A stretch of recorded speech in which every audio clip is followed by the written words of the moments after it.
इस सेशन में हम जानकारी लेंगे हमारे पास कौन कौन से कोऑर्डिनेट सिस्टम उपलब्ध हैं।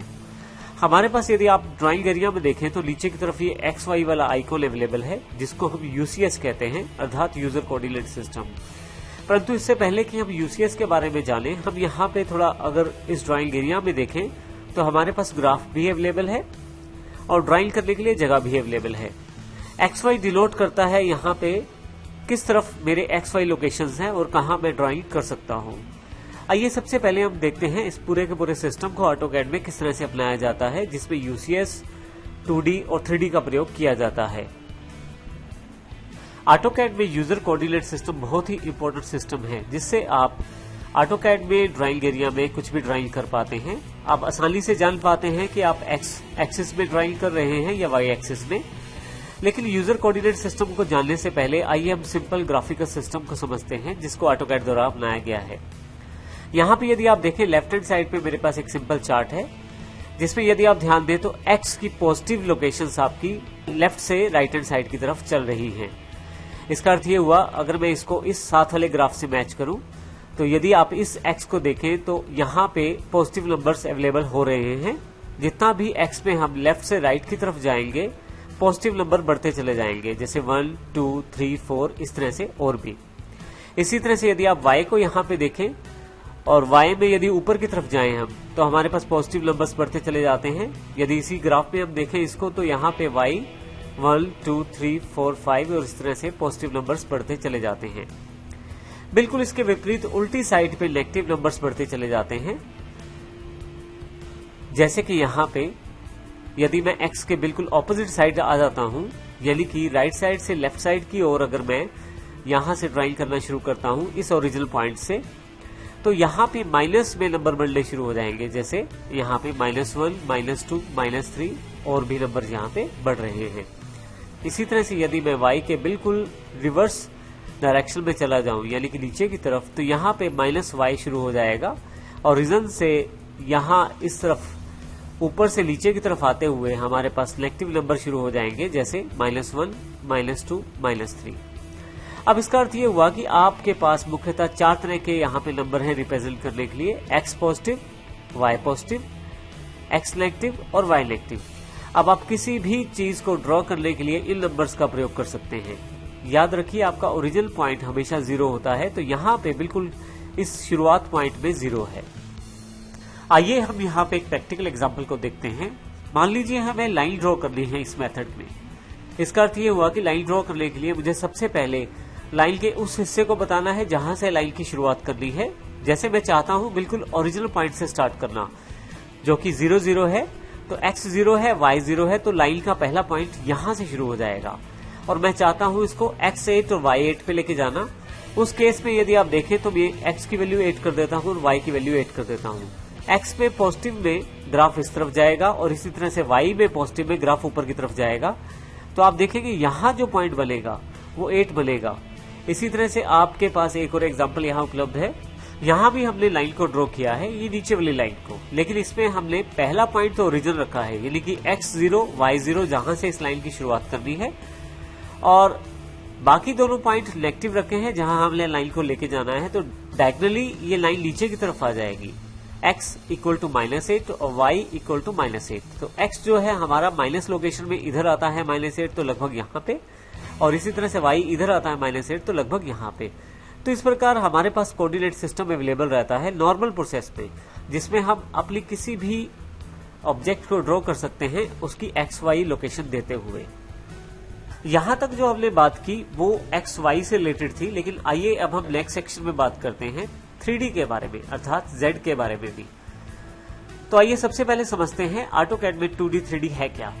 बेसिकली 2D का मतलब उन इमेजेस से या उन ऑब्जेक्ट से है जो 2 डायमेंशनल्स रहती हैं। 2 डायमेंशंस का मतलब क्या होता है, जहां केवल x और y की जानकारी दी जाए वो 2 डायमेंशंस इमेजेस रहती हैं, जैसे कि हमारे पास यहाँ पे दिया गया है। XY ग्राफ को हम पिछले एग्जाम्पल में अच्छी तरह से समझ चुके हैं। आइए इस सेशन में देखते हैं 3D इमेजेस या 3D ऑब्जेक्ट्स क्या होते हैं। 3D का अर्थ है 3 डायमेंशंस, अर्थात 3 दिशा से दिखाने वाला। तो यहाँ पे XY तो रहता ही है, जैसे यहाँ पे हमारे पास XY अवेलेबल है, परंतु इसके साथ एक Z भी जुड़ जाता है। Z एक तरह से आपकी तरफ इशारा करता है, यानी कि Z आपकी तरफ होता है। तो XY जो लोकेशन है वैसी ही रहती हैं जैसे हमने डिस्कस की, और Z भी हम यहाँ पे दे सकते हैं जिससे हम उसकी थर्ड डायमेंशन को शो कर सकते हैं। जैसे यहाँ पे एग्जाम्पल दिया गया है, XY भी दिया गया है और उसकी ऊंचाई जो है वो Z में रिप्रेजेंट की गई है। तो इस प्रकार हम 2D और 3D दोनों प्रकार की डिजाइनिंग को ऑटोकैड में कर सकते हैं। हमारी ये जो पहली बेसिक सीरीज है 2D डायमेंशनल इमेजेस के ऊपर है, और साथ ही अगली जो सीरीज है वो 3D डायमेंशनल इमेजेस के ऊपर है। आइए अब हम बात करते हैं सबसे इंपॉर्टेंट कॉन्सेप्ट के बारे में, जिसके बारे में पूरा का पूरा ये सेशन हमने वर्कआउट किया है। आपके पास दो तरह के कोऑर्डिनेट सिस्टम कार्य करते हैं ऑटोकैड में। पहला है WCS। डिफॉल्ट रूप में जब भी आप कोई फाइल खोलते हैं तो उसपे वर्ड कोऑर्डिनेट सिस्टम रहता है। बेसिकली आपका पूरा का पूरा जो ग्राफ रहता है एक सिस्टम को फॉलो करता है, उसे वर्ड कोऑर्डिनेट सिस्टम कहते हैं, और यह डिफॉल्ट रहता है ऑटोकैड में। परंतु WCS अर्थात वर्ड कोऑर्डिनेट सिस्टम पे कार्य करना मुश्किल रहता है। इस कारण ऑटोकैड ने हमें एक फैसिलिटी दिया है जिसका नाम है UCS अर्थात यूजर कोऑर्डिनेट सिस्टम।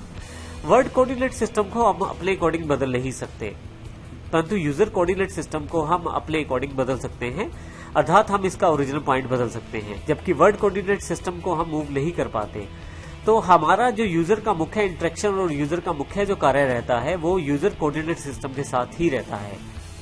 अब सबसे इंपॉर्टेंट डिफरेंस दोनों में यही है कि WCS में हमें किसी भी प्रकार की कोई फैसिलिटी नहीं रहती अपना ओरिजिनल पॉइंट अर्थात स्टार्टिंग पॉइंट डिफाइन करने में, परंतु यूजर कोऑर्डिनेट सिस्टम अर्थात जो XY आपके पास दिखाया जाता है वो UCS कहलाता है, और उसमें आपके पास पूरी की पूरी फ्रीडम रहती है, आप अपना स्टार्टिंग पॉइंट कहीं से भी मेंशन कर पाएं। आइए नेक्स्ट सेशन में इसको प्रैक्टिकल रूप में समझेंगे और यूजर कोऑर्डिनेट सिस्टम में कार्य करना भी सीखेंगे।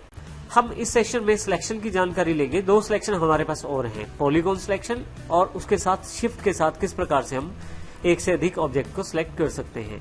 तो ये सबसे पहले पॉलीगॉन सिलेक्शन की बात करते हैं। इस सिलेक्शन में हमें केवल माउस को ड्रैग करना है, और ड्रैग करते हुए हमें जिस पार्ट को सिलेक्ट करना है वो एरिया हमारे पास सिलेक्शन में शामिल हो जाएगा। पॉलीगॉन सिलेक्शन का प्रयोग करने के लिए हम क्लिक नहीं करते बल्कि ड्रैग करते हैं। जैसे ही मैंने माउस का लेफ्ट क्लिक किया है उसको मैंने छोड़ा नहीं है, और देखिए यहाँ से जिस ऑब्जेक्ट को मैं सिलेक्ट करना चाहता हूँ उसके ऊपर ये वाला जो एरिया है कवर करते हुए चला जाऊंगा। अब देखिए इसमें जो ऑब्जेक्ट मेरे पास इस रेंज में आ रहा है वो सारे के सारे सिलेक्ट हो चुके हैं। तो इस प्रकार आप पॉलीगॉन सिलेक्शन का प्रयोग कर सकते हैं। मैं अभी एस्केप करके इसको डिसलेक्ट कर देता हूं। पॉलीगॉन सिलेक्शन का प्रयोग आप लेफ्ट से राइट की ओर विंडो सिलेक्शन के रूप में भी कर सकते हैं। इसके लिए आप देखिए यहाँ पे सिलेक्ट करते समय बिल्कुल विंडो सिलेक्शन जैसी आकृति आ जाएगी। अब इसमें जो ऑब्जेक्ट आपके पास पूरे कवर होंगे वही सिलेक्ट होंगे। देखिए मैं यहाँ पे जिन ऑब्जेक्ट्स को पूरा कवर कर रहा हूँ वही ऑब्जेक्ट पूरे सिलेक्ट हो रहे हैं। अब यहाँ पे मैंने इस ऑब्जेक्ट को भी सिलेक्ट कर लिया है। तो अब यहाँ ध्यान दें, कार और ट्री और ऊपर वाला सर्कल, इन तीनों को पूरा कवर नहीं किया है, और पॉलीगॉन सिलेक्शन से केवल उन्हीं को सिलेक्ट किया है जिनको मैंने विंडो सिलेक्शन के अंतर्गत कवर किया है। तो इस प्रकार आप पॉलीगॉन सिलेक्शन में विंडो सिलेक्शन और क्रॉस सिलेक्शन के दोनों के बेनिफिट्स का प्रयोग कर सकते हैं। इस प्रकार हम पॉलीगॉन सिलेक्शन का प्रयोग कर सकते हैं। आइए इसमें एक हमारे पास इंपॉर्टेंट फैक्टर और है, उसकी जानकारी भी लेते हैं, वो है शिफ्ट के साथ सिलेक्ट करना। मैं यहां इसे पहले एस्केप करके डिसलेक्ट कर देता हूं सबको। जब भी हम किसी ऑब्जेक्ट को सिलेक्ट करते हैं, चाहे वो पॉलीगॉन सिलेक्शन के साथ सिलेक्ट करें, चाहे क्रॉस हेयर सिलेक्शन के साथ या विंडो सिलेक्शन के साथ, या केवल माउस क्लिक करके, जैसे मैं इस ट्री को सिलेक्ट कर लेता हूं और इस विंडो को। लेकिन कई बार ऐसी आवश्यकता रहती है कि सिलेक्शन करने के पश्चात आपको लगता है कि कुछ और भी साथ में सिलेक्ट करना है। तो ऐसे केस में आप इन दोनों को सिलेक्टेड आइटम्स को बने रहने दें और फिर से वापस जाकर बाकी ऑब्जेक्ट्स को सिलेक्ट करें, कुछ इस तरह से। तो इस तरह से आप बाकी ऑब्जेक्ट्स को भी साथ साथ सिलेक्ट कर सकते हैं।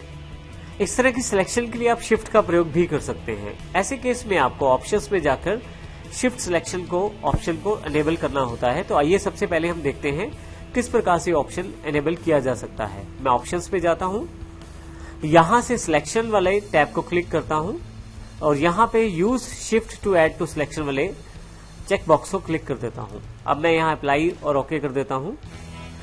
अब जब भी मैं कोई पार्ट सिलेक्ट करूंगा, जैसे मान लीजिए मैंने ट्री सिलेक्ट कर लिया है और अब किसी दूसरे पार्ट को सिलेक्ट करना है, तो केवल शिफ्ट दबाकर मैं क्लिक करके या सिलेक्ट करके उस ऑब्जेक्ट को साथ में सिलेक्शन में ले सकता हूं। जैसे कि यहां पे मैं शिफ्ट दबा देता हूं और यहां पे क्लिक कर देता हूं, तो आप देखेंगे शिफ्ट दबा हुआ है और मैं साथ में बाकी ऑब्जेक्ट्स को भी सिलेक्ट कर रहा हूं। एस्केप करने के साथ आप सारे के सारे ऑब्जेक्ट्स को डीसिलेक्ट कर सकते हैं एक साथ। यदि आप बीच बीच में से डीसिलेक्ट करना चाहते हैं, यानी कि सिलेक्शन में से हटाना चाहते हैं, तो फिर से आप शिफ्ट का बटन दबा के रखें और फिर से क्लिक करना शुरू करें। जैसे मैं इन दोनों को सिलेक्ट नहीं करना चाहता तो पूरी सिलेक्शन में से ये दोनों सर्कल हट चुके हैं।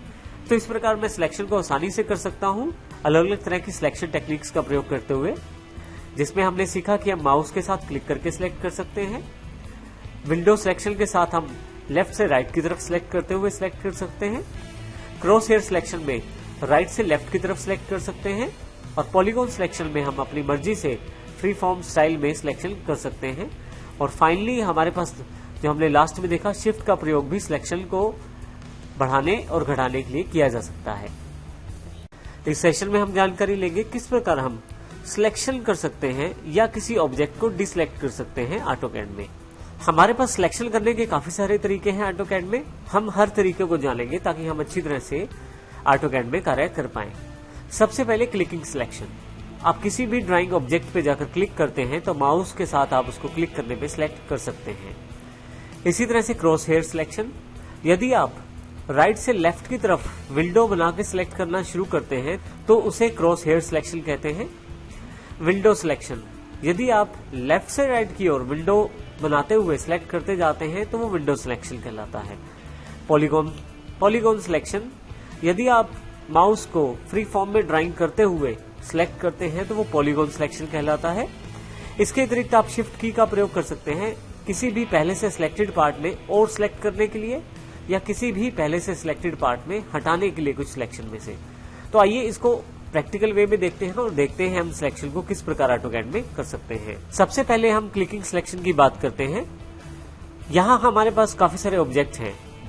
जिस भी पार्ट को मुझे सिलेक्ट करना है, आप देखें माउस जब उस जगह पे जाएगा तो वो पार्ट जो है आपका अलग से नजर आना शुरू हो जाएगा और उसकी प्रॉपर्टीज भी आपके पास यहाँ आनी शुरू हो जाएगी ऑटोकैड में कुछ इस तरह से। अगर मैं इस पे क्लिक कर देता हूं तो ये सिलेक्ट हो जाएगा, क्योंकि आपके पास यहाँ पे देखिए ग्रिप हैंडल्स आ गए जो ये बताते हैं कि सिलेक्शन हो चुकी है। इसी तरह से एक साथ में लाइन है, इसको मैं क्लिक कर देता हूं, ये भी सिलेक्ट हो गई है। एक और लाइन है, फिर उसको सिलेक्ट कर लिया। अब यदि मैंने काफी सारे ऑब्जेक्ट यहाँ सिलेक्ट कर लिए हैं, जैसे लाइन है, सर्कल है और बहुत सारी लाइनें हैं यहाँ पे, अगर मैं इनमें से किसी को दोबारा हटाना चाहता हूँ तो वो भी हटा सकता हूँ। उसके लिए मुझे सिर्फ शिफ्ट को क्लिक करके रखना है और सिलेक्टेड लाइन पे दोबारा क्लिक करना है, वो सिलेक्शन में से हट जाएगी। जैसे कि मैं यहाँ क्लिक करता हूँ शिफ्ट दबाकर,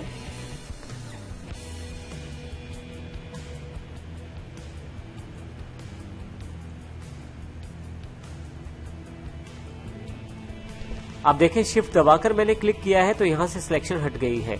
तो इस प्रकार आप आसानी से सिलेक्ट कर सकते हैं माउस के साथ, और यदि किसी पार्ट को डिसलेक्ट करना चाहते हैं तो शिफ्ट के साथ क्लिक करें।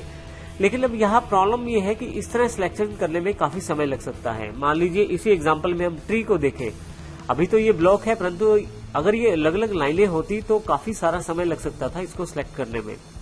सिलेक्शन करने के लिए हम क्रॉस हेयर सिलेक्शन का प्रयोग भी कर सकते हैं। इस सिलेक्शन में हम राइट से लेफ्ट की तरफ एक बॉक्स के रूप में सिलेक्ट करते हैं और इसके बीच में जितने भी ऑब्जेक्ट आते हैं वो सारे सिलेक्ट हो जाते हैं। आइए देखते हैं इसमें हम किस प्रकार से क्रॉस हेयर सिलेक्शन कर सकते हैं। हमारी इस फाइल में काफी सारे ऑब्जेक्ट्स हैं, जैसे ट्री है, एल्युमिनियम डोर है और कुछ हमारे कस्टमाइज हमने ऑब्जेक्ट कुछ बनाए हैं, कार है और 2 सर्कल भी यहाँ पे है। अब मैं यहाँ पे क्लिक करता हूँ, आप देखेंगे क्लिक करने के साथ माउस का लेफ्ट क्लिक छोड़ दें आप तो सिलेक्शन विंडो शुरू हो जाएगी होनी।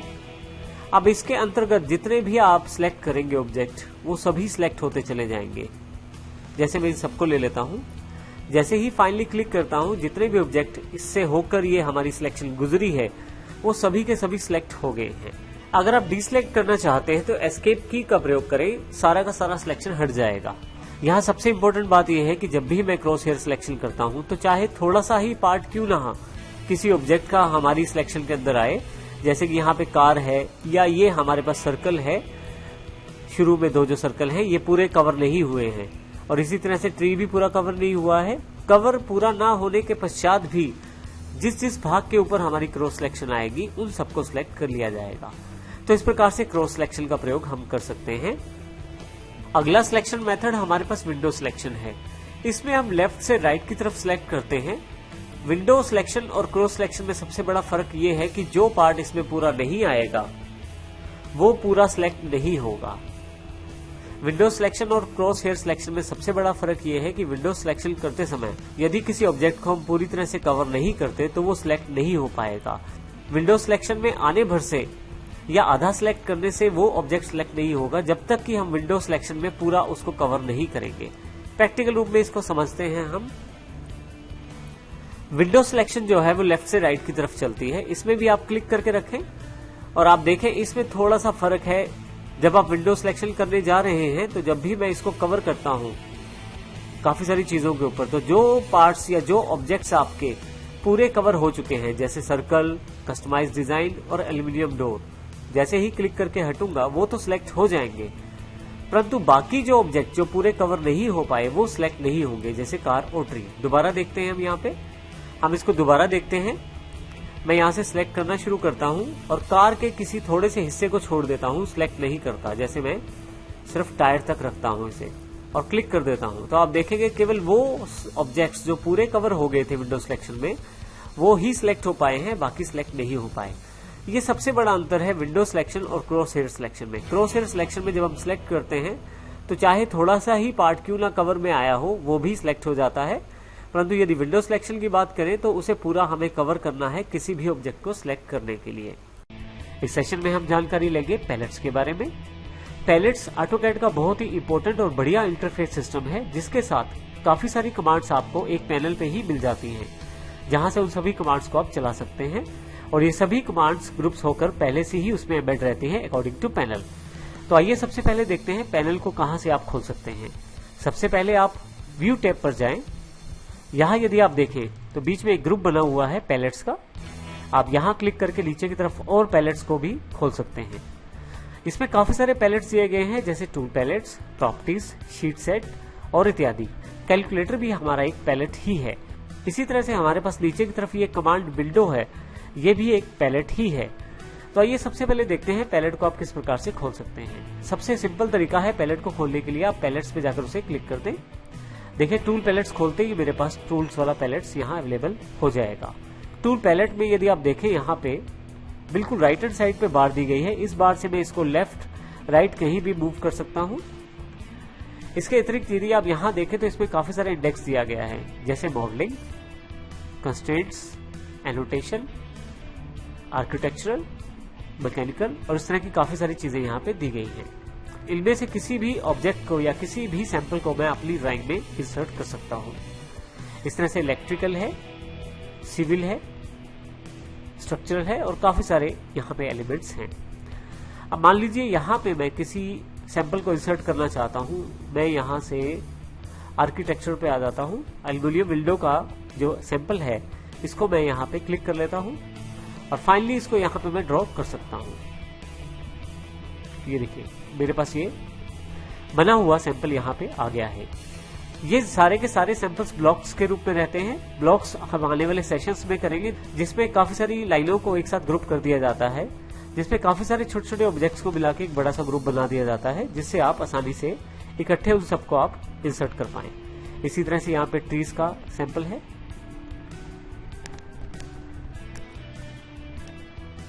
यहाँ कहीं पे भी मैं ट्री को क्लिक करके इंसर्ट कर सकता हूँ। अब देखेंगे इस तरह के बहुत सारे आपके पास पहले से पके पकाए सैंपल्स अवेलेबल हैं ऑटोकैड द्वारा जो दिए गए हैं। इस तरह से व्हीकल इंपीरियल है आपके पास, कहीं भी मैं इसको इंसर्ट कर सकता हूँ और इस प्रकार आप आसानी से बने बनाए ब्लॉक्स का प्रयोग कर सकते हैं पैलेट्स का प्रयोग करते हुए। मैं यहाँ से इसे क्लोज कर देता हूँ। इस तरह से प्रॉपर्टीज पैनल जो बड़ा ही कॉमन पैनल है जिसको हमने पहले भी ओपन किया था। किसी भी चीज पे अगर आप किसी भी ऑब्जेक्ट पे यदि आप क्लिक करते हैं तो आप इसकी प्रॉपर्टीज को इस प्रॉपर्टीज पैनल के साथ देख सकते हैं। जैसे इसकी लेंथ 50 है। इसको हमने पिछले सेशन में भी देखा था जब हमने इसको पिछली बार प्रयोग किया था। पैलेट्स की एक अच्छी बात है कि इनके पास काफी सारे ग्रुप्स में काफी सारी कमांड्स पहले से बनी रहती है, परंतु यदि आप यहाँ देखें तो मैं अगर इसको स्टेटस बार से पिक करके थोड़ा इधर ले आऊं पैलेट को तो मैं अनलॉक कर सकता हूँ मेल विंडो से, ताकि मेरे पास ड्राइंग के लिए स्पेस बढ़ जाए। इसके अलावा यहाँ पे काफी सारे ऑप्शन हैं। आप देखेंगे जैसे ही माउस यहाँ से हटाता हूँ तो ये हाइड हो जाते हैं इसके सभी कमांड्स, लेकिन जैसे ही माउस वापस लेके जाता हूँ सभी कमांड्स मेरे पास अनहाइड हो जाती हैं। तो इस सेटिंग के लिए आपके पास यहाँ की तरफ एक बटन दिया गया है ऑटो हाइड। अभी मैंने ऑटो हाइड ऑफ कर दिया है और इसको यहाँ साइड पे डॉक कर दिया है। अब आप देखें आपके पास यहाँ कार्य करने के लिए जगह कम रह गई है क्योंकि प्रॉपर्टीज विंडो साथ में ड्राइंग एरिया में जुड़ गई है। परंतु यदि मैं इसको फिर से हाइड वाला ऑप्शन चुनना चाहता हूं तो यहाँ मैं क्लिक करूंगा तो आप देखेंगे कि मेरे पास यहाँ पैलेट तो वहीं पे है लेकिन जगह बढ़ गई है ड्राइंग करने के लिए। जब मैं इस पे क्लिक करता हूं माउस का तो फिर से पैनल मेरे पास अवेलेबल हो जाता है। प्रॉपर्टी पैनल में देखें तो आपके पास काफी सारी प्रॉपर्टीज दी गई हैं जिसमें जर्नल, 3D विजुअलाइजेशन, ज्योमेट्री, तो इस प्रकार की काफी सारी प्रॉपर्टीज हैं जैसे कि लेंथ प्रॉपर्टी को हमने पिछले एग्जाम्पल में भी देखा था।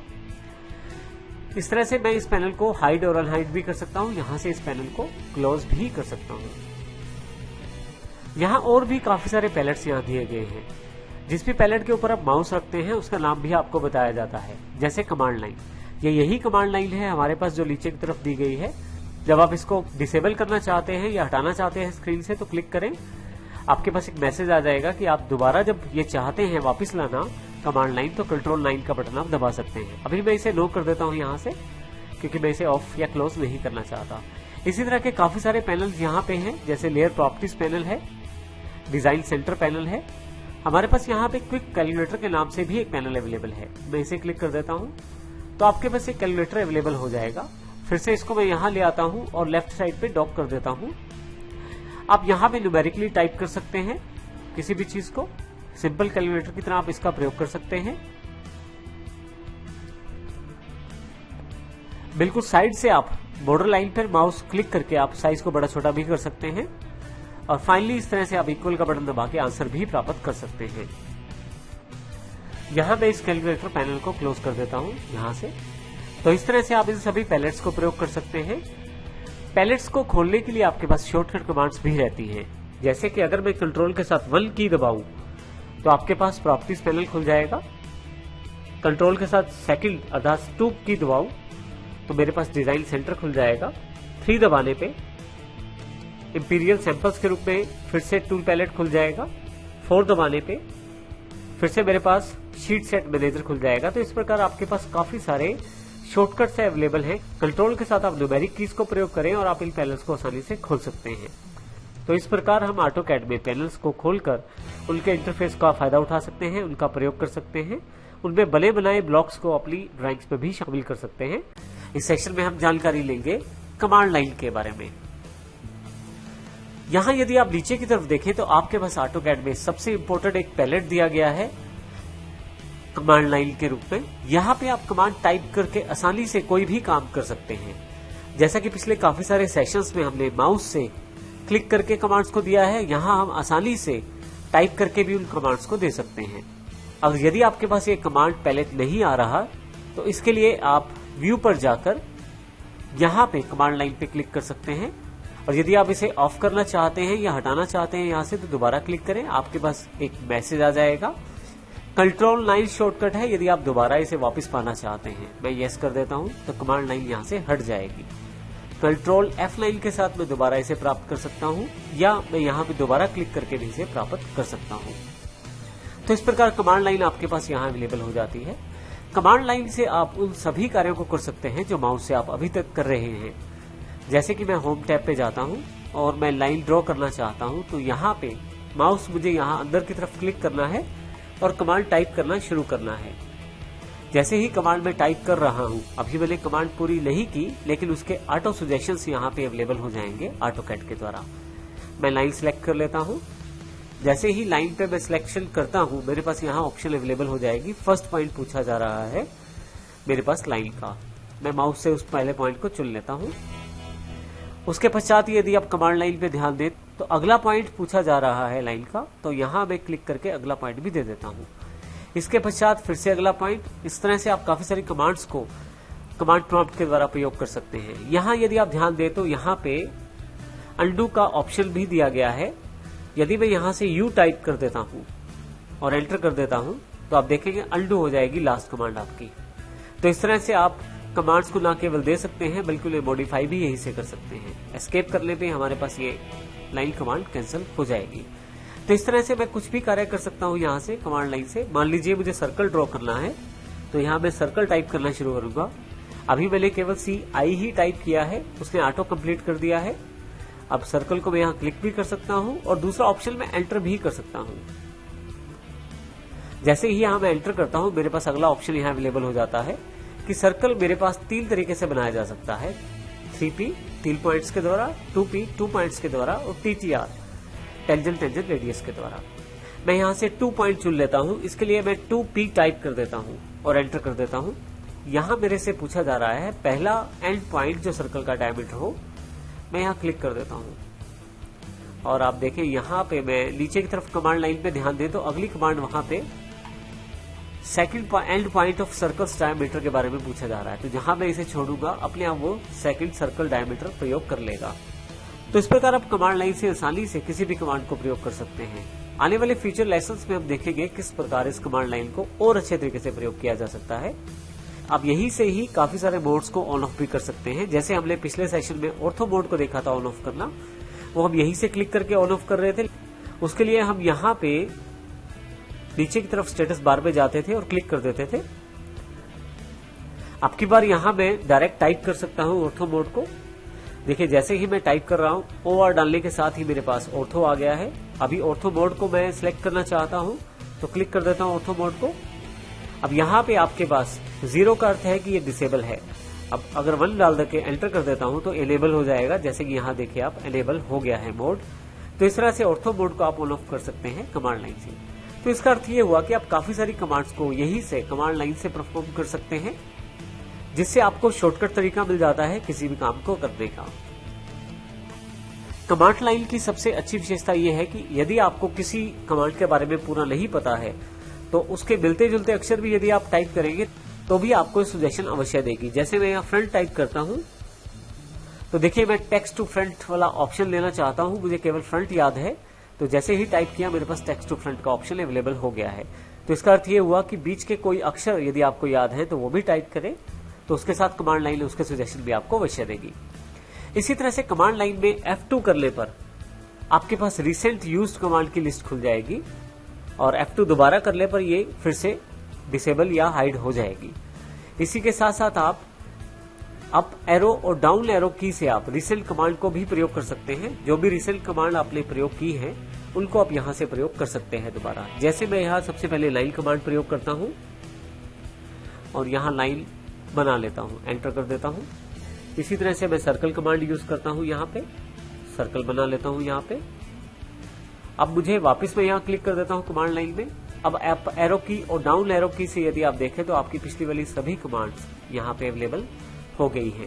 तो इस प्रकार से एरोज कीज के साथ आपने जो कमांडें प्रयोग कर ली है उस इंडेक्स को दोबारा से प्रयोग कर सकते हैं या उस कमांड को आप दोबारा प्रयोग कर सकते हैं।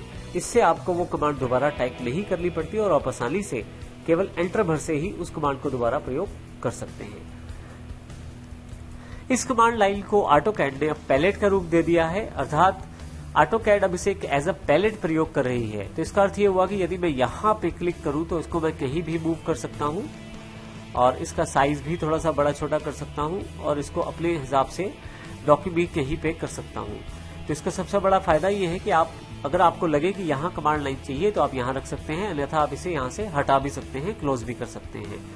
और यहाँ पे हमारे पास कस्टमाइज का बटन है। अब कमांड लाइन के कुछ ऑप्शंस को कस्टमाइज कर सकते हैं, जैसे इनपुट सेटिंग्स को आप इनमें से ऑप्शन को ऑन ऑफ कर सकते हैं। जैसे ऑटो कंप्लीट को ऑन ऑफ कर सकते हैं, आप ऑटो करेक्ट को ऑन ऑफ कर सकते हैं। इसी तरह से लाइंस ऑफ प्रॉप्ट हिस्ट्री को डिसाइड कर सकते हैं, आप कितनी लाइनें चाहते हैं। अभी यहाँ डिफॉल्ट रूप में 3 लाइनें बताई गई हैं। अगर आप 10 लाइनों की हिस्ट्री चाहते हैं तो 10 लाइनों की हिस्ट्री इसके पास रहेगी।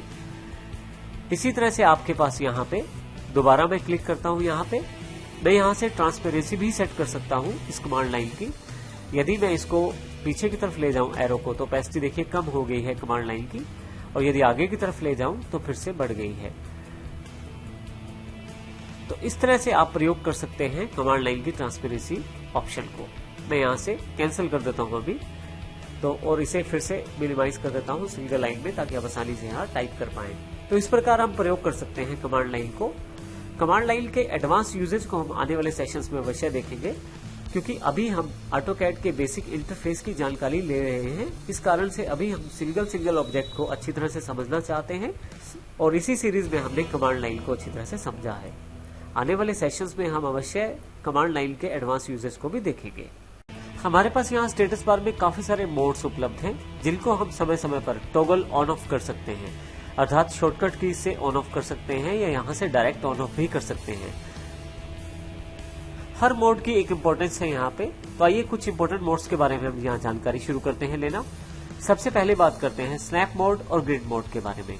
यदि आप इस मोड में नीचे की तरफ आ जाएं तो यहाँ पे ग्रिड मोड दिया गया है जिसका शॉर्टकट की F7 है, और इसी तरह से बिल्कुल साथ में स्नैप मोड है जिसका शॉर्टकट की F9 है। इस वक्त ये दोनों ऑन हैं जो ब्लू कलर से दिखाए जा रहे हैं। यदि मैं यहाँ क्लिक कर दूं तो ग्रिड मोड ऑफ हो जाएगा। आप देखेंगे यहाँ पे अब ग्रिड्स मेरी ऑटोकैड फाइल या ड्राइंग फाइल में नहीं दिखाई दे रहे। इसी तरह से यदि मैं स्नैप मोड पे क्लिक कर दूं तो ये ऑफ हो जाएगा, तो स्नैप मोड भी यहाँ पे ऑफ हो गया है। दोनों की जानकारी आपको यहाँ नीचे कमांड लाइन से भी मिल रही है कि ग्रिड ऑफ हो गया है और स्नैप भी ऑफ हो गया है। मैं दोबारा यहाँ क्लिक करके इन्हें एनेबल या ऑन कर सकता हूँ। इसके अतिरिक्त मैं शॉर्टकट की का प्रयोग कर सकता हूँ ऑन और ऑफ के लिए, जैसे F7 की का प्रयोग किया जा सकता है ग्रिड मोड को ऑन ऑफ करने के लिए। मैं यहाँ F7 की का प्रयोग करता हूँ तो ऑन ऑफ कर सकता हूँ टॉगल में। इसी तरह से स्नैप मोड के लिए F11 हमारे सामने ये जो ग्रिड्स बनाई गई हैं ऑटोकैड की इस फाइल में, ये ग्रिड मोड की वजह से हैं। यदि मैं थोड़ा सा इसको जूम करके देखूं तो आप देखेंगे यहाँ पे पूरा का पूरा एक बॉक्स है। यहाँ से मैं जूम कर लेता हूँ प्रॉपर वे में। आप देखें यहाँ पे पूरा का पूरा एक बॉक्स है यहाँ पे बना हुआ, छोटे छोटे ग्रिड से बना हुआ, और उसके बीच में 5 बॉक्सेस हैं यहाँ पे। इसी तरह से 5 हॉरिजॉन्टल और 5 वर्टिकल बॉक्सेस भी यहाँ पे अवेलेबल हैं। तो इस तरह के काफी सारे बॉक्सेस हमारे पास बने हुए हैं ग्रिड फॉर्मेट में। ये ग्रिड बिल्कुल उसी तरह से है जैसे हमारे पास मैनुअल ड्राइंग में ग्राफ पेपर होता है। ग्राफ पेपर में ग्रिड्स होने की वजह से हम आसानी से ड्राइंग कर सकते हैं। इसी प्रकार से हम ऑटोकैड की फाइल में ड्राइंग करने के लिए ग्रिड्स का प्रयोग करते हैं ताकि आसानी से हम ड्राइंग को कर पाएं। ऑटोकैड ने ये फीचर ग्रिड मोड में दिया है। आप ग्रिड मोड को यहाँ से ऑन ऑफ कर सकते हैं F7 शॉर्टकट की के द्वारा। इसी के साथ हमारे पास स्नैप मोड भी है।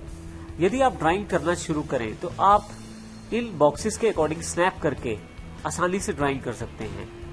इस एग्जाम्पल को समझने के लिए सबसे पहले मैं स्नैप मोड ऑफ कर देता हूं यहाँ क्लिक करके। आप चाहें तो F9 शॉर्टकट की का प्रयोग कर सकते हैं। सबसे पहले मैं यहाँ लाइन कमांड को ले लेता हूँ। अब मैं यदि यहाँ लाइन ड्रॉ करना चाहता हूँ तो कहीं पे भी लाइन ड्रॉ कर सकता हूँ। जैसे यहाँ क्लिक कर देता हूँ, फाइनली यहाँ क्लिक कर देता हूँ, फिर यहाँ और फिर यहाँ, तो आसानी से मेरे पास ड्रॉ हो जाता है एक बॉक्स। एस्केप कर देता हूँ फाइनल करने के लिए कमांड को। अब यदि इसी ड्राइंग को स्नैप मोड ऑन करते हुए ड्रॉ किया जाए तो आप देखेंगे बड़ी आसानी से हो जाएगा। मैं यहाँ क्लिक करता हूँ स्नैप मोड में, लाइन पे क्लिक करता हूँ। सबसे पहले यहाँ पे मैं क्लिक कर लेता हूँ। अब देखें क्योंकि स्नैप मोड ऑन है तो एक स्पेसिफिक पॉइंट पे हमारा माउस जाकर रुक रहा है। यहाँ पहले बॉक्स में, यहाँ पहली ग्रिड की लास्ट लाइन पे, फिर दूसरी ग्रिड, तीसरी, चौथी और 5वीं ग्रिड। जहां भी आप क्लोज करना चाहें इसे क्लिक करके फाइनल कर सकते हैं। मैं यहाँ क्लिक कर देता हूँ। मैं नीचे ले जाता हूँ तो 2 बॉक्स नीचे आ जाता हूँ, फिर से वापस पीछे की तरफ और फिर से ऊपर की तरफ। ऑटोकैड आपको सहायता देता रहता है स्नैप मोड ऑन होने में, जिसमें आप छोटे छोटे बॉक्सेस के किनारों पर डायरेक्टली अपने माउस को प्लेस कर पाते हैं और इससे ड्राइंग करना भी आसान हो जाता है। तो आइए अब हम स्नैप्स की और सेटिंग्स को देखते हैं। तो इसका अर्थ ये हुआ कि मुझे ड्राइंग करते समय इन ग्रिड्स को फॉलो करते हुए बड़ी आसानी रहती है ड्राइंग बनाने में, और इसके लिए मुझे स्नैप मोड का सबसे बड़ा बेनिफिट रहता है। ग्रिड्स हमारे पास दिखाने के लिए प्रयोग हो रही है और स्नैप इन ग्रिड्स के अकॉर्डिंग ड्राइंग बनाने में प्रयोग हो रहा है। हम यहाँ एक एग्जाम्पल और लेते हैं। जैसे मान लीजिए मुझे रेक्टेंगुलर बनाना है तो मुझे यहाँ क्लिक करूंगा मैं और सीधा सीधा देखिए स्नैपिंग करते हुए अब यहाँ पे ग्राफ के बीच में कहीं भी माउस नहीं जाता है, डायरेक्टली बॉर्डर लाइंस पे रहता है आपकी ग्राफ की। तो जैसे ही मैं क्लिक करता हूँ मेरे पास ये फाइनलाइज हो जाता है और बिल्कुल सही रूप में मेरे पास रेक्टेंगुलर मेरे सामने आ जाता है। हमारे पास काफी सारी सेटिंग्स हैं जो ग्रिड्स और स्नैप्स को मिलाकर यूज की जा सकती हैं। मैं यहाँ से थोड़ा सा जूम आउट कर लेता हूँ और इन सेटिंग्स को देखने के लिए आप यहाँ नीचे की तरफ आए, यहाँ क्लिक करें और यहाँ पे स्नैप सेटिंग्स का बटन आपके पास अवेलेबल है। आप क्लिक कर दें, आपके पास ड्राफ्टिंग सेटिंग्स बॉक्स के अंतर्गत स्नैप एंड ग्रिड नाम से बॉक्स अवेलेबल हो जाएगा। इस डायलॉग बॉक्स में आपके पास स्नैप और ग्रिड की काफी सारी सेटिंग्स दी गई हैं। तो आइए इन सेटिंग्स को समझते हैं और प्रयोग करते हैं और देखते हैं हम किस प्रकार इनकी सहायता से आसानी से ड्राइंग कर सकते हैं। सबसे पहले बात करते हैं ग्रिड स्पेसिंग की। अब यदि यहाँ राइट हैंड साइड वाली साइड पे जहाँ पे ग्रिड सेटिंग्स दी गई हैं, यहाँ बीच वाले बॉक्स में ग्रिड स्पेसिंग से रिलेटेड ऑप्शंस हैं। हमारे पास ग्रिड एक्स स्पेसिंग दी गई है और ग्रिड वाई स्पेसिंग दी गई है। अभी यहाँ पे डिफॉल्ट स्पेसिंग जो है वो 0.5 है। मैं स्पेसिंग बढ़ा के 1 कर देता हूँ और इसी तरह से वाई स्पेसिंग भी 1 कर देता हूँ। जब आप 1 ऊपर डालेंगे तो नीचे ऑटोमेटिकली 1 खुद ही आ जाएगा, क्योंकि यहाँ पे दोनों इकट्ठे मिलकर ही चलने वाले हैं। इसके साथ ही यहाँ से मैं ये भी डिसाइड कर सकता हूँ कि मेजर लाइन जो ये मोटे वाली लाइन है ये अभी 5 बॉक्स के बाद आ रही है। अब देखिए मेजर लाइन एवरी 5 बॉक्सेस बताया गया है, या 5 ग्रिड लाइंस 1, 2, 3, 4 और 5 आ रही है। मैं इसको भी बढ़ा सकता हूँ, लेकिन अभी मैं इसको नहीं बढ़ा रहा और ओके कर देता हूँ। अब देखेंगे मेरे पास यहाँ ग्रिड के स्पेसेस बढ़ गए हैं। अब हमारे पास ग्रिड में एक छोटा सा बॉक्स 1 पॉइंट के बराबर है यहाँ पे। अब हमारे पास यहाँ हॉरिजॉन्टली भी 5 बॉक्सेस हैं और वर्टिकली भी 5 बॉक्सेस हैं, जैसे कि पहले भी था। लेकिन फर्क ये है कि अब की बार ये बॉक्सेस बड़े हैं, क्योंकि इनका स्पेसिंग 1-1 हो गया है।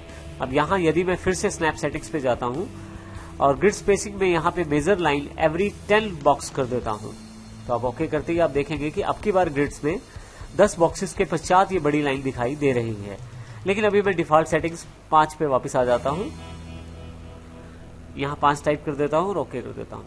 तो अभी 5 बॉक्सेस के बाद ये लाइन आपके पास अवेलेबल है। अब यहाँ पे जैसे ही मैं लाइन ड्रॉ करता हूँ, क्लिक करता हूँ यहाँ पे, मैं जैसे ही लाइन ड्रॉ करता हूँ तो आप देखेंगे अब की बार स्नैपिंग की जो स्पेसिंग है वो 0.5 है, लेकिन ग्रिड की जो स्पेसिंग है वो 1 है। तो इस कारण से मैं यहाँ पे आसानी से 0.5 और 1 में स्नैप कर सकता हूँ। अब देखें आसानी से मैं इन पे स्नैपिंग करता जा रहा हूँ। लेकिन 0.5 पे स्नैप करने के लिए मुझे ज्यादा कुछ नहीं करना, माउस को लेके जाना है। ऑटोमेटिकली ऑटोकैड में स्नैपिंग डिटेक्ट कर लेगी कि ग्रिड में 0.5 कहाँ पे अवेलेबल है। तो इस प्रकार आसानी से मैं ड्राइंग कर पाता हूँ 0.5 लेवल तक भी। इसी तरह से यहाँ मैं एंटर कर देता हूँ अभी, और वापस फिर से यहाँ से स्नैप सेटिंग्स पे जाता हूँ। यहाँ पे मैं अब की बार स्नैप स्पेसिंग को भी मैं बढ़ा सकता हूँ। यहाँ पे स्नैप स्पेसिंग को मैं 1 कर देता हूँ। अब देखेंगे नीचे भी ऑटोमेटिकली 1 हो गया है नीचे क्लिक करने पर, क्योंकि यहाँ पे इक्वल एक्स और वाई स्पेसिंग ऑप्शन ऑन है। यहाँ फाइनली मैं ओके कर देता हूँ। फिर से ड्राइंग करना शुरू करते हैं यहाँ पे। अब आप देखेंगे कि बीच में 0.5 पे नहीं रुक रही है हमारी स्नैपिंग, अब वो सीधा 1 पॉइंट पे रुक रही है। यहाँ क्लिक करता हूं मैं, यहाँ पे क्लिक करता हूं, यहाँ तो आप देखेंगे कि अब मैं सीधा सीधा 1 पॉइंट के बेस पे, यानी कि आधा पॉइंट नहीं, आप पूरा का पूरा पॉइंट पिक किया जा रहा है और बिल्कुल ग्रिड के अकॉर्डिंग ही फॉलो करते हुए ही इसको ड्राइंग की जा रही है, क्योंकि अब की बार स्नैपिंग और ग्रिड दोनों 1-1 पॉइंट की स्पेसिंग पर हैं।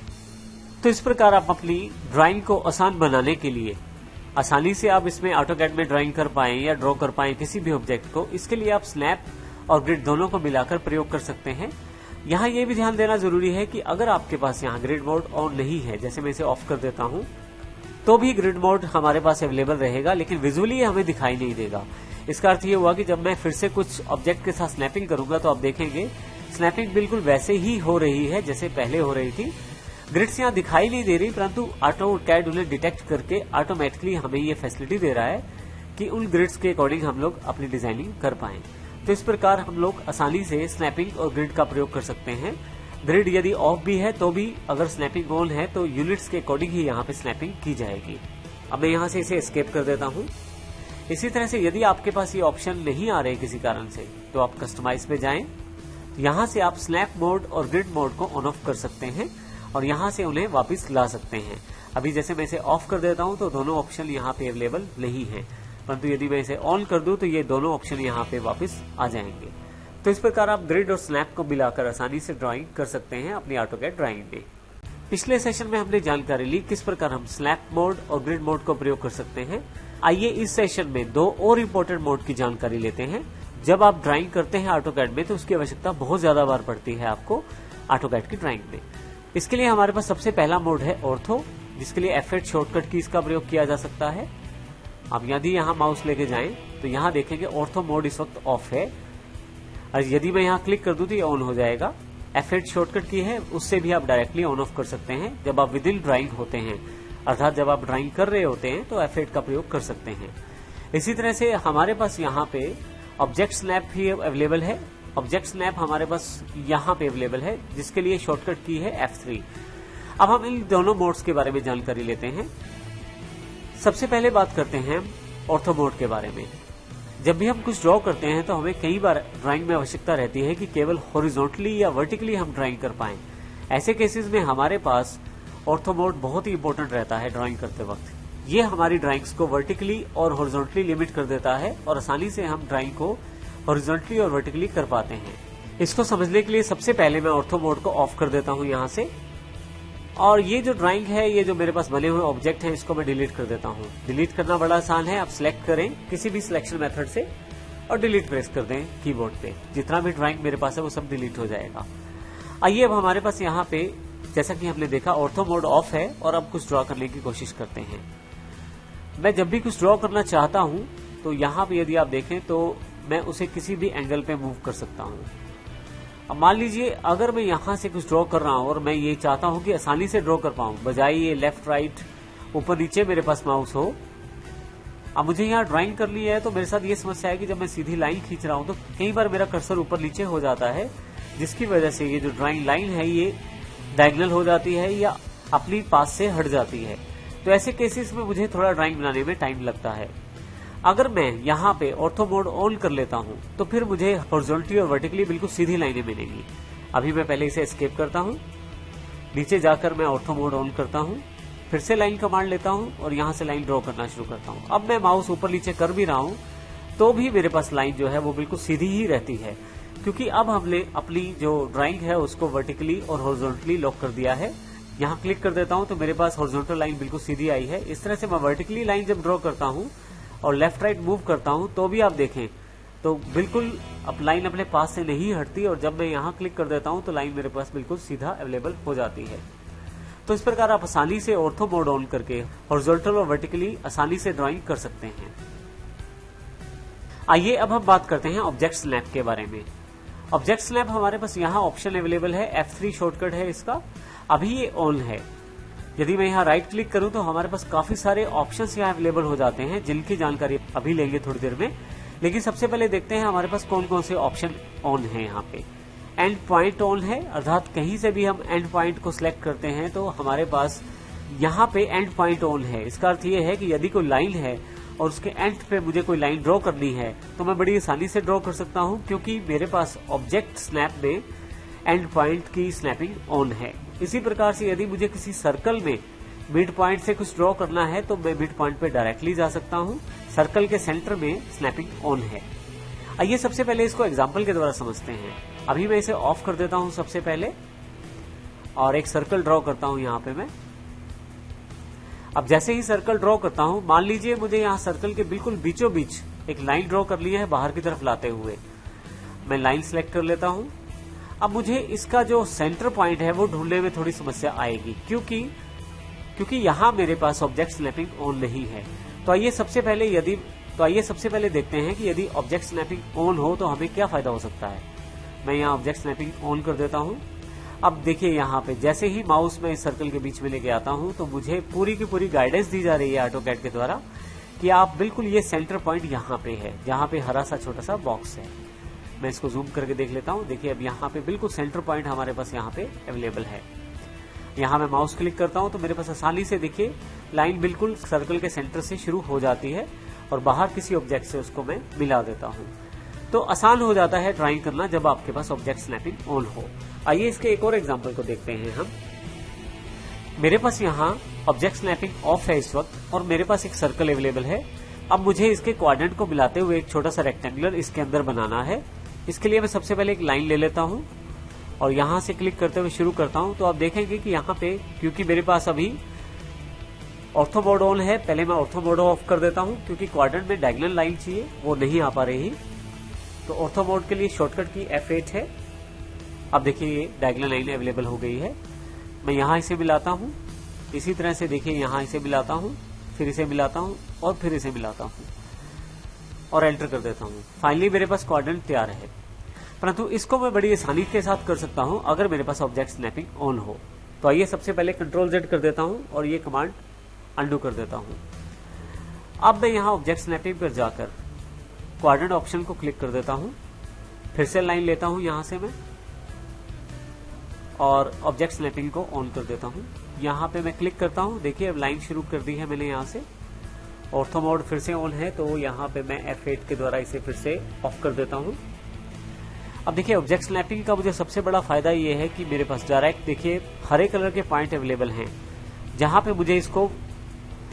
पे मुझे इसे मिलाना है, यहाँ पे भी और यहाँ पे भी और यहाँ पे भी। तो बड़ा आसान है मुझे ऑब्जेक्ट स्नैपिंग ऑन करते हुए इन सब चीजों को करना, ताकि आसानी से मैं ड्राइंग भी कर पाऊं और कोई गलती भी ना हो। यहाँ मैं एंटर करके फाइनल कर देता हूँ।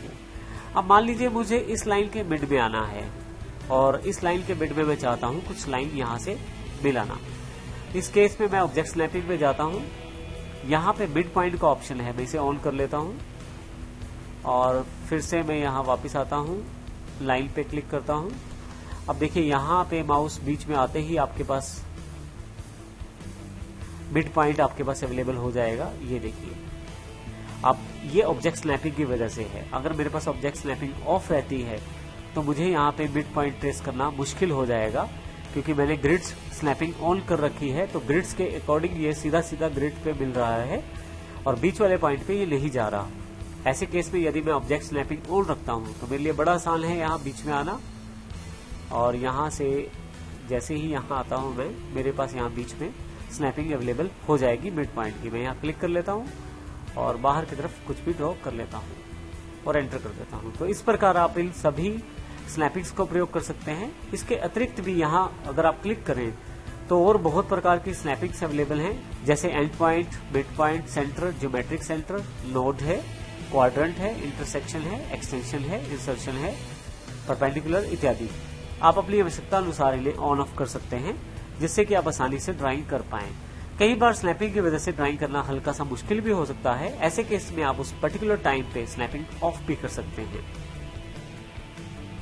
इसके अतिरिक्त भी आपके पास स्नैपिंग के काफी सारे ऑप्शंस अवेलेबल हैं। यदि मैं यहाँ क्लिक करता हूँ, ऑब्जेक्ट स्नैप सेटिंग्स पे जाता हूँ, तो आप देखेंगे ऑब्जेक्ट स्नैप मोड्स के रूप में काफी सारे ऑप्शन यहाँ अवेलेबल हैं। लगभग यही ऑप्शन आपके पास वहां भी अवेलेबल थे। अब यहाँ से भी इन्हें ऑन ऑफ कर सकते हैं। आप चाहें तो इकट्ठा सिलेक्ट ऑल करके इन्हें सबको सिलेक्ट कर सकते हैं और क्लियर ऑल करके सबको डिसलेक्ट भी कर सकते हैं। मैं यहाँ से ओके कर देता हूँ। तो इस प्रकार हम ऑब्जेक्ट स्नैप का प्रयोग कर सकते हैं और ऑर्थो मोड का प्रयोग कर सकते हैं। इस सेशन में हम जानकारी लेंगे कि हमारे पास ऑटोकैड के द्वारा एक सबसे बड़ी फैसिलिटी है, वो है वर्क स्पेस के बारे में। इस सेशन में हम वर्क स्पेस के बारे में जानेंगे। हम देखेंगे इस सेशन में कि हमारे पास कितने प्रकार के वर्क स्पेसेस हैं, हम किस प्रकार से उनको बदल सकते हैं या प्रयोग कर सकते हैं। हम साथ ही इस सेशन में ये भी देखेंगे कि किस प्रकार हम नया वर्क स्पेस बना सकते हैं। तो आइए शुरुआत करते हैं वर्क स्पेस की सेटिंग से। देखिए हमारे पास यहाँ पे ch1 के नाम से एक फाइल पहले से ओपन है, और यहाँ पे यदि आप ऊपर देखें तो हमारे पास कुछ कमांड्स जो डिफॉल्ट रूप में जब हमने ऑटोकैड ओपन किया है तो पहले से आ गई हैं। ऑटोकैड हमें पूरी तरह से स्वतंत्रता देता है कि हम इन सभी सेटिंग्स को कस्टमाइज कर पाएं, चाहे वो टैब्स हैं अर्थात होम, इंसर्ट इत्यादि, चाहे वो पैनल्स हैं जैसे ड्रॉ इत्यादि, और चाहे वो कमांड्स हैं। हम पूरी तरह से स्वतंत्र हैं इन सभी टैब्स, पैनल्स और कमांड्स को कस्टमाइज करने में। इसी तरह से हम कस्टमाइज कर सकते हैं अपने वर्कस्पेस को भी। सबसे पहले बात करते हैं वर्कस्पेस होता क्या है। आपके पास जो सेटिंग्स आप जिसमें कार्य कर रहे हैं, ये सेटिंग्स अलग अलग तरीके से अलग अलग जगह प्रयोग की जाती है। जैसे इस वक्त मैं 2D ड्राइंग्स कर रहा हूं, तो ये सारे की सारी कमांड्स 2D से रिलेटेड हैं। और यदि मैं 3D मोल्डिंग में या 3D बेसिक्स में काम करना चाहता हूं तो उसके लिए मुझे वर्कस्पेस चेंज करना पड़ेगा, क्योंकि 3D में जाकर ये कमांड्स मेरे पास अवेलेबल नहीं हो पाएंगी, वहां मुझे अलग कमांड्स चाहिए। तो आइए सबसे पहले देखते हैं किस प्रकार हम अपना वर्कस्पेस चेंज कर सकते हैं। वर्कस्पेस को चेंज करने के लिए हमारे पास नीचे की तरफ स्टेटस बार में यहाँ पे एक गियर आइकॉन दिया गया है, जिसके साथ एक छोटा सा बटन है। जब आप इस पे क्लिक करते हैं तो आपके पास काफी सारे ऑप्शंस ओपन हो जाते हैं। यहाँ ऊपर की तरफ सेपरेटर से ऊपर देखें तो 3 हमारे ये वर्क स्पेसेस हैं, जिसमें जो इस वक्त सिलेक्टेड है उसके आगे क्लिक रहेगा, जैसे कि ड्राफ्टिंग एंड एनोटेशन। ड्राइंग्स में ड्राफ्टिंग और एनोटेशन वर्क स्पेस का प्रयोग किया जाता है। यदि मैं 3D बेसिक्स वाला वर्क स्पेस चाहता हूं तो मुझे केवल 3D बेसिक्स पे क्लिक करना है। जैसे ही 3D बेसिक्स पे क्लिक करता हूं, मेरे पास यहाँ ऊपर की तरफ देखेंगे आप, होम में क्रिएट का पैनल जुड़ गया है और उसमें कमांड्स जो है बदल गई हैं। इसी प्रकार से एडिट पैनल जुड़ गया है, जिसमें अलग से कमांड है 3D के लिए। फिर ड्रॉ, मॉडिफाई। और ये केवल एक टैब के लिए ली, बहुत सारी टैब्स में बहुत कुछ बदला है हमारे पास यहाँ पे अकॉर्डिंग टू वर्क स्पेस। इसी तरह से यदि मैं यहाँ पे दोबारा जाता हूँ 3D मॉडलिंग वाले वर्क स्पेस को पिक कर लेता हूँ, तो आप देखेंगे उसकी सेटिंग्स के अकॉर्डिंग बहुत सारी चीजें फिर से यहाँ बदल गई हैं। तो इस प्रकार हम अलग अलग वर्क स्पेसेस में आसानी से काम कर सकते हैं, अलग अलग कमांड्स के अकॉर्डिंग या अलग अलग रिक्वायरमेंट के अकॉर्डिंग। जैसे कि हमने पहले भी जानकारी ली है कि हम 2D में जब काम करते हैं 2 डायमेंशनल ड्राइंग्स में, तो ड्राफ्टिंग एंड एनोटेशन वाला वर्क स्पेस हमें चाहिए, परंतु जैसे ही हम 3D वाला कार्य शुरू करते हैं तो 3D बेसिक्स या 3D मॉडलिंग में हम लोग स्विच कर सकते हैं। आपके चुने हुए वर्क स्पेस के अनुसार ही यहाँ पे टैब्स में पैनल्स दिखाए जाएंगे और उसी के अकॉर्डिंग कमांड्स दिखाई जाएंगी। यहाँ यदि आपके पास स्टेटस बार में अगर किसी कारण से यहाँ पे वर्क स्पेस स्विचिंग का बटन नहीं आ पा रहा, तो उसको लाने के लिए आप कस्टमाइज पर जाएं। यहाँ सबसे लास्ट में स्टेटस बार पे कस्टमाइज का बटन है, मैं इस पे क्लिक कर देता हूँ। यहाँ नीचे की तरफ आपके पास वर्क स्पेस स्विचिंग के नाम से बटन है जो ऑलरेडी चेक है। अगर मैं इसे अनचेक करता हूँ तो आप देखेंगे यहाँ से गियर आइकॉन जो है वो गायब हो गया है। दोबारा क्लिक करता हूँ तो ये फिर से आ गया है। तो इस प्रकार यदि किसी कारण से आपके पास नहीं आ पा रहा ये, तो आप इसको आसानी से कस्टमाइज में जाकर प्राप्त कर सकते हैं। आइए अब बात करते हैं हम किस प्रकार अपना कस्टमाइज वर्क स्पेस बना सकते हैं। अपने वर्क स्पेस में मैं सबसे पहले यहाँ से सिलेक्ट कर लेता हूँ, ड्राफ्टिंग एनोटेशन में वापस आ जाता हूँ। यहाँ से मैं 2D ड्राइंग्स को शामिल करते हुए अपना वर्क स्पेस जनरेट करना चाहता हूँ, अर्थात सभी 2D की कमांड्स को तो मैं शामिल करना चाहता ही हूँ, इसके साथ एक पैनल भी चाहता हूँ जो यहाँ पे जुड़ा रहे। तो प्रॉपर्टी पैनल में चाहता हूँ जो मुझे यहाँ पे मिल जाए जब भी मैं अपने वर्क स्पेस में स्विच करूँ। अब प्रॉपर्टी पैनल को खोलने के लिए यहाँ पे मैं Ctrl+1 के साथ क्लिक कर देता हूँ।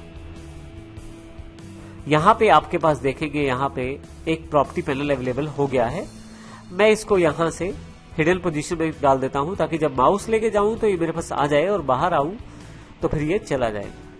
अब मैं इस नए वर्क स्पेस को, जिसमें मेरे पास प्रॉपर्टीज पैनल भी शामिल है, इसको सेव करके रखना चाहता हूं, लेकिन अपने किसी खास नाम से। तो इसके लिए मैं फिर से गियर आइकन पे आऊंगा। यहाँ नीचे की तरफ सेव करंट एज, आपके पास जो वर्क स्पेस खुला हुआ है उसको आप सेव एज कर सकते हैं। तो यहाँ नाम मांगा जाएगा, यहाँ मैं नाम दे देता हूँ।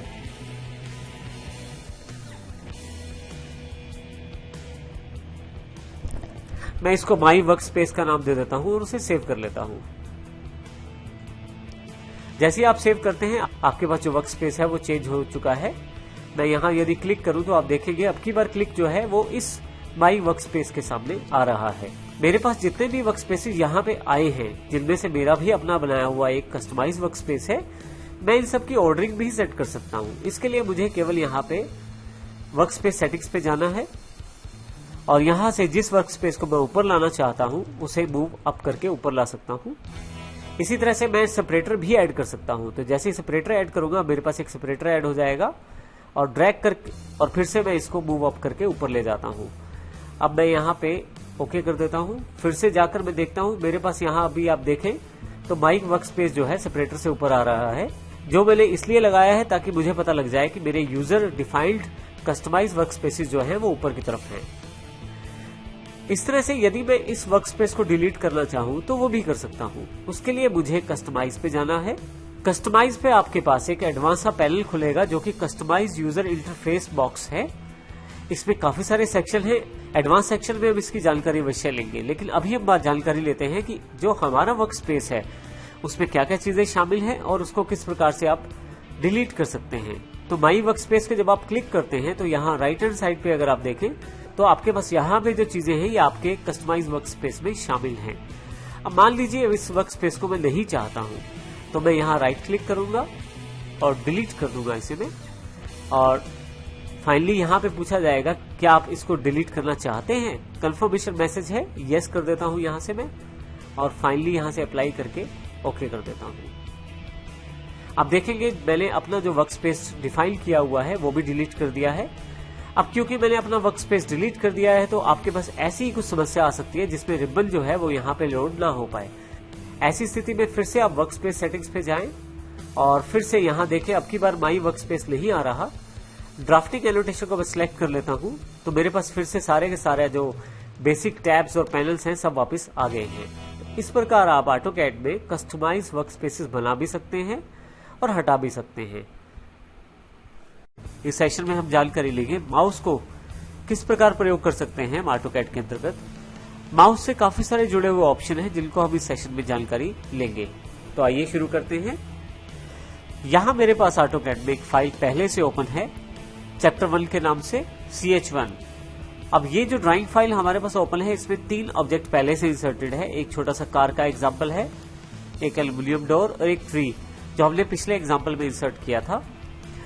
आइए देखते हैं, यदि माउस से हम किसी पार्ट को या किसी चीज को सिलेक्ट करना चाहते हैं, किसी ऑब्जेक्ट को सिलेक्ट करना चाहते हैं, तो किस प्रकार कर सकते हैं। आप माउस को क्लिक करें और सिलेक्शन शुरू करें। अब देखेंगे इस बॉक्स के अंतर्गत जो भी एरिया आपका आएगा वो सारा का सारा सिलेक्ट हो जाएगा। जैसे मैं तीनों ऑब्जेक्ट्स को सिलेक्ट कर लेता हूं, फाइनली क्लिक करना है मुझे, तो आप देखेंगे तीनों ऑब्जेक्ट यहां पे सिलेक्ट हो गए हैं। ऑब्जेक्ट सिलेक्शन हमें यहां से पता लग रहा है क्योंकि यहां भी ब्लू बॉक्स छोटा सा ग्रिप के साथ हैंडल है, यहां भी ग्रिप के साथ हैंडल अवेलेबल है और यहां भी ग्रिप के साथ छोटा सा हैंडल अवेलेबल है। यहां यदि मैं एस्केप बटन का प्रयोग कर दूं तो ये सारे के सारे ऑब्जेक्ट जो है वो डिसलेक्ट हो जाएंगे। मैं एस्केप दबा देता हूं तो आप देखेंगे सबका सिलेक्शन हट गया है। इसका अर्थ ये हुआ कि माउस के साथ आप आसानी से सिलेक्ट कर सकते हैं किसी भी ऑब्जेक्ट को ऑटोकैड में। आइए हम ऑटोकैड में माउस के और प्रयोग देखते हैं। आपके पास माउस के लेफ्ट, राइट और एक स्क्रॉल के रूप में 3 बटन रहते हैं। लेफ्ट का प्रयोग हमने देखा किस प्रकार मैं क्लिक करके रेक्टेंगुलर एरिया बना सकता हूं और अपने जो ऑब्जेक्ट है उनको सिलेक्ट कर सकता हूं और एस्केप करके उसको डिसलेक्ट भी कर सकता हूं। इसी तरह से मेरे पास स्क्रॉलर बटन है। बीच का जो बटन है स्क्रॉल करने के लिए जो आप प्रयोग करते हैं उसका प्रयोग यहां पे किया जाता है जूम इन और जूम आउट के लिए। यदि मैं माउस को किसी भी ऑब्जेक्ट की तरफ ले जाते हुए, जैसे यहां मैं कार की तरफ माउस को ले आया हूं और स्क्रॉलर को आगे की तरफ घुमाता हूं, तो जूम इन होना शुरू हो जाएगा कोई भी एरिया जो मेरे पास ड्राइंग एरिया में जहां भी मेरा माउस है। इसी तरह से यदि मैं माउस के स्क्रॉलर बटन को पीछे की तरफ घुमाता हूं तो जूम आउट होना शुरू हो जाएगा। तो इस तरह से आप बीच वाले बटन को जूम इन और जूम आउट दोनों के लिए प्रयोग कर सकते हैं। यदि आप आगे की तरफ घुमाते हैं तो एरिया जूम इन होगा और पीछे की तरफ घुमाते हैं तो जूम आउट हो जाएगा। इसी तरह से यदि आप स्क्रॉलर बटन को दबाकर रखें तो आपके पास ये पेन का शेप ले लेगा। ये देखें, अब मैंने बटन को दबा के रखा हुआ है और मैं ड्राइंग एरिया को बड़ी आसानी से घुमा सकता हूं। फिर जूम इन कर सकता हूं, फिर स्क्रॉलर दबाकर पेन का प्रयोग कर सकता हूं। तो इस तरह से पेन कमांड को प्रयोग करने के लिए आपको स्क्रॉलर को बीच में से दबाकर रखना है। तो इस तरह से स्क्रॉलर आपका 3 कार्य कर रहा है, जूम इन, जूम आउट और पेन। इसी तरह से हमारे पास यहाँ पे यदि मान लीजिए मैं बहुत ज्यादा जूम इन कर चुका हूं किसी ऑब्जेक्ट को, यदि जल्दी से डबल क्लिक कर दूं मैं स्क्रॉलर को तो पूरा का पूरा जो एरिया है वो जूम एक्सटेंड हो जाएगा। उसका अर्थ ये है कि सभी ऑब्जेक्ट्स मेरे पेज पे पूरे दिखाई देने शुरू हो जाएंगे। यहाँ दोनों तरफ काम करेगा, जैसे मैं जूम इन में हूं और डबल क्लिक करता हूं तो भी, और यदि मैं जूम आउट में हूं जैसे यहाँ पे हूं और डबल क्लिक करता हूं फिर भी ये साथ के साथ मेरे पास पूरे पेज में मेरे ड्राइंग को ले आएगा। तो इस तरह से आप माउस का प्रयोग जूम एक्सटेंड के लिए भी कर सकते हैं। जूम एक्सटेंड में पूरा का पूरा जो आपका ड्राइंग है उसे आपकी स्क्रीन पे लाने की कोशिश करता है जहां पे ऑब्जेक्ट ड्रॉ हैं। तो इस तरह से ऑटोकैड में आप माउस का बीच वाले स्क्रॉलर बटन का प्रयोग जूम एक्सटेंड के लिए भी कर सकते हैं। किसी भी ऑब्जेक्ट या किसी भी कमांड को ड्रॉ करने के लिए आपके पास माउस सबसे बेहतर डिवाइस रहता है। जैसे कि मान लीजिए मुझे यहाँ पे ड्राइंग एरिया में लाइन को ड्रॉ करना है, तो उसके लिए मैं यहाँ होम टैब में बने हुए ड्रॉ पैनल में से लाइन पे क्लिक कर देता हूँ। अब देखेंगे माउस जब ऊपर की तरफ रिबन में जाता है तो एरो का शक्ल ले लेता है, यानी कि एरो का रूप ले लेता है और वापस आते स्क्रीन में ये क्रॉस हेयर अर्थात प्लस का एक छोटा सा निशान अवेलेबल हो जाता है। अब यदि मुझे यहाँ लाइन ड्रॉ करना है तो मैं क्लिक करूंगा, पहला क्लिक जहां लाइन शुरू करना है, और फिर मैं माउस को जिस तरफ लाइन ड्रॉ करना है, जिस दिशा में ड्रॉ करना है उस दिशा में माउस को घुमाऊंगा। तो मान लीजिए मैं यहाँ पे हॉरिजॉन्टली लाइन ड्रॉ करना चाहता हूँ तो, और यहां तक मैं लाइन ड्रॉ करना चाहता हूं, यहां मैं क्लिक कर दूंगा। जैसे ही क्लिक करूंगा मेरा पहला लाइन का पार्ट फाइनलाइज हो जाएगा। इसी प्रकार से दूसरी लाइन मुझे बनाने के लिए अगर वहीं से बनाना चाहता हूं तो लाइन उसी के साथ जुड़ी हुई है। यदि आप देखें यहाँ पे, यहां से मैं थोड़ा सा डायगोनल कर देता हूं लाइन को, फिर से क्लिक करूंगा तो लाइन फिर से बन जाएगी और फाइनल हो जाएगी। वहां पे फिर से नेक्स्ट लाइन के लिए मेरे पास ऑप्शन आ जाएगा। तो इस तरह से लाइन को मैं आसानी से ड्रॉ कर सकता हूं माउस के साथ। अगर यहां मैं एस्केप कर देता हूं तो मेरे पास पिछले वाला लाइन रह जाएगा और नेक्स्ट आगे लाइन कमांड जो है कैंसिल हो जाएगी। तो इस प्रकार से माउस से मैं आसानी से किसी भी ऑब्जेक्ट को चुन के यहाँ पे ड्रॉ कर सकता हूँ। जैसे मुझे सर्कल ड्रॉ करना है, ड्राइंग एरिया में आके क्लिक करता हूँ, देखेंगे आप सर्कल बनना शुरू हो गया है। जैसे यहाँ मैं सर्कल पे क्लिक कर देता हूँ, ड्राइंग एरिया में आता हूँ, एक क्लिक करता हूँ और सर्कल बनना शुरू हो जाएगा। फाइनली जब मैं चाहता हूँ मेरा सर्कल तैयार हो जाए, जिस भी रेडियस तक मैं सर्कल चाहता हूँ वहां पे मैं फिर से क्लिक कर दूंगा और आप देखेंगे यहाँ पे मेरे पास ये सर्कल फाइनलाइज हो गया है। तो इस प्रकार आप ड्राइंग करने के लिए इन सभी टूल्स को प्रयोग कर सकते हैं माउस के द्वारा, और माउस सबसे बेहतर डिवाइस रहता है इन सबको चुनकर इनका प्रयोग करने में। आइए अब सबसे इम्पोर्टेंट पार्ट माउस के राइट क्लिक की बात करते हैं। यदि मैं सिंपल माउस को राइट क्लिक करूं तो आप देखेंगे काफी सारे ऑप्शंस आपके सामने आ जाएंगी। जो भी लास्ट कमांड आपने प्रयोग की है वो यहाँ रिपीट पे रहती है। जैसे मैं यहीं से सर्कल दोबारा बनाना चाहता हूँ, इसके बजाय कि मैं ड्रॉ पैनल पे जाऊं, मैं यहीं पे रिपीट सर्कल पे क्लिक कर सकता हूं। मेरे पास ये कमांड अवेलेबल हो जाएगी और यहाँ सर्कल में ड्रॉ कर सकता हूं। फिर से राइट क्लिक। अगर रिसेंट इनपुट मुझे देखना है तो वो सभी ऑप्शंस अवेलेबल हैं जो कुछ समय पहले मैंने प्रयोग किए हैं।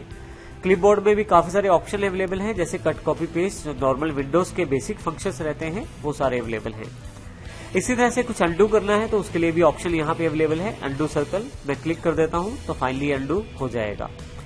इसी तरह से पैन, जूम, स्टीयरिंग व्हील्स इत्यादि के ऑप्शन भी यहाँ पे अवेलेबल हैं। परंतु मैं राइट क्लिक को एक इम्पोर्टेंट तरीके से भी प्रयोग कर सकता हूँ। जैसे कि मैं यहाँ पे राइट क्लिक को कस्टमाइज करके प्रयोग कर सकता हूँ अपने पास ऑटोकैड में। इसके लिए मुझे ऑटोकैड मेन्यू पे जाना है। यहाँ नीचे की तरफ यदि आप देखें तो ऑप्शंस का बटन आपके पास अवेलेबल है। आप क्लिक करें इसे तो आपके पास ऑप्शंस खुल जाएंगे। इसमें यूजर प्रेफरेंसेस को क्लिक करना है और राइट क्लिक कस्टमाइजेशन पे जाना है। यहाँ जाने के लिए आप कमांड लाइन का प्रयोग भी कर सकते हैं। उसके लिए मैं इसको क्लोज कर देता हूँ। कमांड लाइन पे जाता हूँ, यहाँ ऑप्शन टाइप करता हूँ। अगर मैं ओपी टाइप करता हूँ तो मेरे पास ऑप्शन कमांड खुद सिलेक्ट हो जाएगी। हालांकि मैं ऑप्शन पूरा भी लिख सकता हूँ। मैं यहाँ क्लिक करता हूँ, अब देखेंगे मैं फिर से उसी जगह पे आ गया हूँ जो राइट क्लिक ऑप्शंस की कस्टमाइजेशन हमने करनी है यूजर प्रेफरेंसेस में। अब मैं यहाँ पे माउस के राइट क्लिक को कस्टमाइज करना चाहता हूँ, तो इसके लिए मैं राइट क्लिक कस्टमाइजेशन पे क्लिक करता हूँ। आपके पास यहाँ काफी सारे ऑप्शन हैं, जिनमें से ऊपर वाला ऑप्शन सबसे इंपॉर्टेंट है। जैसे कि आप राइट क्लिक को एंटर की तरह भी प्रयोग कर सकते हैं। इसके लिए आपको यहाँ क्लिक करना है। अब की बार यदि आप जैसे ही जल्दी जल्दी क्लिक करेंगे तो वो एंटर का काम करेगा। यदि आप राइट क्लिक को 250 मिली सेकेंड तक प्रेस करके रखेंगे, ये थोड़ा समय है, 1 सेकंड का चौथा हिस्सा, तो जैसे इतनी समय तक यदि आप माउस का राइट क्लिक प्रेस करके रखते हैं तो आपके पास पहले वाला राइट मेन्यू अवेलेबल हो जाएगा। मैं इसे अप्लाई और क्लोज कर देता हूँ। Apply, okay. फिर से अब मैं यहाँ से सर्कल चुनता हूँ, क्लिक करता हूँ। आप देखें कि ड्रॉ करना शुरू कर दिया है। सर्कल फाइनल करने के लिए मुझे एंटर प्रेस करना है कीबोर्ड पे, या अब मैं माउस का राइट क्लिक प्रेस कर सकता हूँ। देखिए यहाँ पे फाइनलाइज हो गया है सर्कल। इसी तरह से यदि मैं फिर से सर्कल बनाता हूँ और यहाँ राइट क्लिक प्रेस करके रखता हूँ थोड़ी देर के लिए, तो फिर आपके पास ये ऑप्शन आने शुरू हो जाएंगे जो नॉर्मल राइट क्लिक मेन्यू पे अवेलेबल होते हैं। मैं यहाँ क्लिक करके भी एंटर कर सकता हूँ। इसी तरह इसका अर्थ ये हुआ कि यदि आप एंटर करना चाहते हैं तो केवल राइट क्लिक को दबाएं। इससे आपका काम आसान हो जाएगा। आप जल्दी से जल्दी कमांड्स को एग्जीक्यूट कर पाएंगे, और साथ ही आप माउस के राइट क्लिक को भी थोड़ी देर दबा के रखें तो कस्टमाइजेशन जो हमने किया था 250 मिली सेकेंड प्रेस करने के पश्चात आपका माउस का राइट क्लिक भी इनेबल हो जाएगा। इस तरह से आप माउस को प्रयोग कर सकते हैं ऑटोकैड में। यहाँ पे हमारे पास जो क्रॉस हेयर का निशान हमारे ऑटोकैड ड्राइंग में आ रहा है, ये जो प्लस का निशान आप देख रहे हैं, इसका साइज भी मैं बड़ा और छोटा कर सकता हूँ। इसके लिए मुझे एप्लीकेशन मेन्यू पे जाना है, ऑप्शंस पे जाना है, और यहाँ पे मुझे डिस्प्ले पे जाना है। क्रॉस हेयर साइज यहाँ परसेंटेज में दिया गया है, पूरी स्क्रीन का 5% है अभी ये। इसको मैं बढ़ा के 30% कर देता हूँ यहाँ से। अप्लाई और ओके।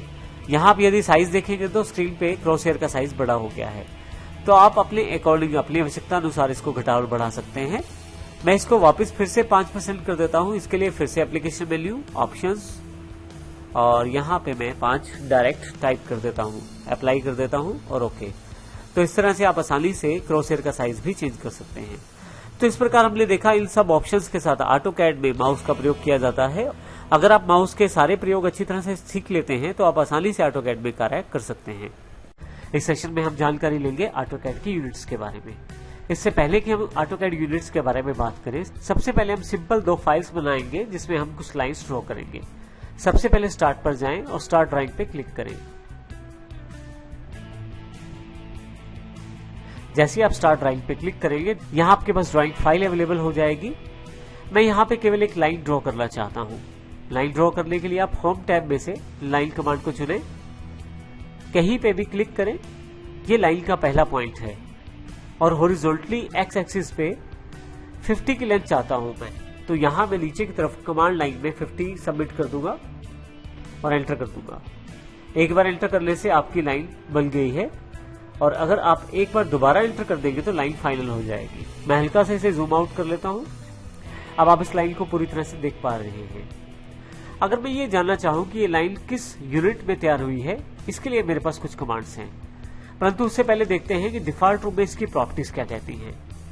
किसी भी लाइन की आप लेंथ जान सकते हैं। जैसे इस लाइन की लेंथ अगर मैं जानना चाहता हूं तो सिलेक्ट करूंगा लाइन को और उसके पश्चात प्रॉपर्टीज पैनल खोलूंगा।